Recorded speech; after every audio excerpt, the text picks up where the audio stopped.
Hey guys, before we play FaZe Censor exposing SSSniperWolf, I just want to let you know this is the second video that we uploaded today. So if you haven't seen the first one, make sure you check that out. Go.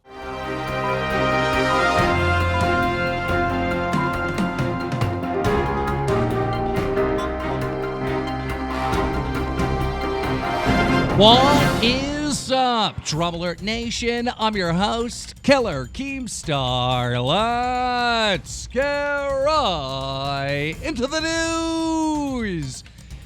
Ladies and gentlemen, we have an interview here with Doug Censor Martin. This all started a couple nights ago when FaZe Banks got in a fight with SSniperWolf. SSniperWolf was caught on a live stream talking about FaZe Banks' girlfriend, calling her all kinds of names, and Banks wasn't having it. He tweeted out, "Yo, Doug, my guy, FaZe Censor, how many times did SSniperWolf hit you up for that FaZe dick while she had a boyfriend?" Then this caused SSniperWolf to start talking shit to Doug, saying that he was lying, going after Doug's girlfriend, Yanette Garcia, and it turned into a huge thing. So Censor responded with actual proof that SSniperWolf was flirting with him, calling him cute, explaining that she was having problems with her current relationship with Sausage. But SSniperWolf still claims that this is all fake. She said in a post last night, "Now there's a fake convo of me supposedly trying to cheat on my boyfriend.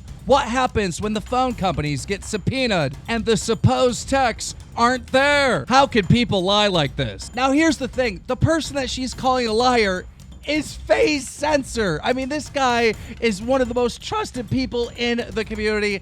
Doug, we have you on the line. Well, what is your reaction to all this?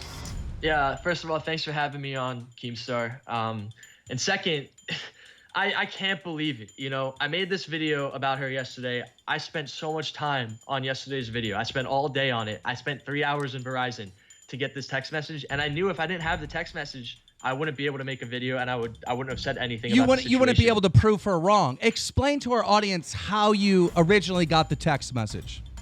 Yeah, so I remember the text message in my head, you know? So I can't just come out and make a video saying, yeah, she texted me. People need to see the proof. So I went over to the Verizon store, and I asked them, is there a way to get the text message, whether it's like a receipt in the mail, an email in the store, and they told me it's impossible. And I was like, really, is there anything that we can do to get this message? And they said, well, the only way you'd be able to do it is if you have an iCloud backup for your iPhone, because I had an iPhone 5 at the time. And they said, if you have a backup of that on any computer, then you can do it. Do you have a backup of that on a computer? And I said, I got a new computer. However, I gave my old computer to my mom. And if I did have the backup, it would be on that old computer. So they said, bring it into the store. We'll check it out. I brought the computer into the store. They tried to do some backups. It wasn't working. Like, the backups weren't even processing. They said that the backup failed. We had to download an older version of iTunes in order to access the backup because it was from so long ago, 2 years ago. Right. And then when we finally got that to work, we opened up the conversation, and there it was. And you took a screenshot of it, you made a video, you exposed SSniperWolf for being a liar. You said, look, these are real. But then she still claims that they're fake. So what did you do exactly today? You went to Verizon and you recorded a third party, a Verizon employee, pulling up these text messages.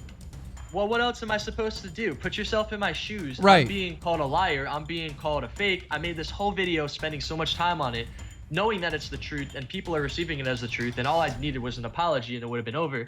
And then she just wants to dig the grave deeper. She wants to keep saying that these are fake messages. Right. After your video came out today, all right, after your video came out today, SSniperWolf on Twitter spoke to a lawyer. It can take months to get real texts from Verizon. It requires a court order to get actual text logs. I don't know how far she's trying to dig herself into a lie. She's trying to do everything to salvage a situation when she just needs to come out and apologize and say the truth. I don't understand why she's still lying, because like you showed proof. I mean, you're at Verizon with an actual Verizon employee pulling up the text. Like there's you can't lie anymore, SSniperWolf. And what bothers me the most is there is so many bad role models here on YouTube. There's people like the Jake Pauls and whatnot that are setting a bad example for kids. And Doug Censor Martin, you're teaching kids about eating healthy, about working out, staying fit. You don't swear in your videos. You don't curse. You're not, graphic in your videos, sexually or any of this stuff. Out of all the people that she could call a liar, you're the worst one.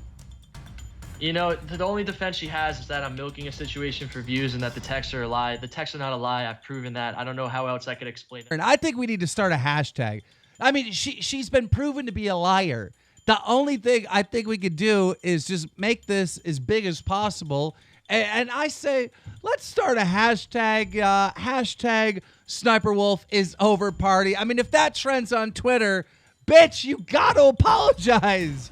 You know, like, what more proof do you need that you were flirting with Doug Censor Martin in 2015? You heard it here from Doug Censor Martin. If you enjoyed this interview, make sure you slap a like on it. DramaAlert Nation, now over 2,200,000 subscribers. All right.